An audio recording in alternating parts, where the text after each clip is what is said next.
One more of Bill's trucks. He got this U.S. Army truck here. Got the snorkel kit right there for the exhaust. Pretty neat. Let's take a look inside. Got all the accessories. Definitely, I think he restored this. Put the box on. That's neat how it attaches there. Lift and tie down point.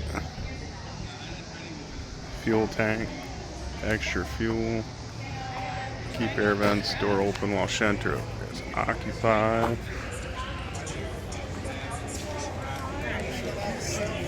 Super clean. Seriously?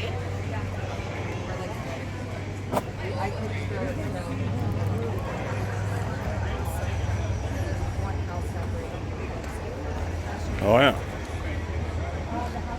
Ready to go through some water.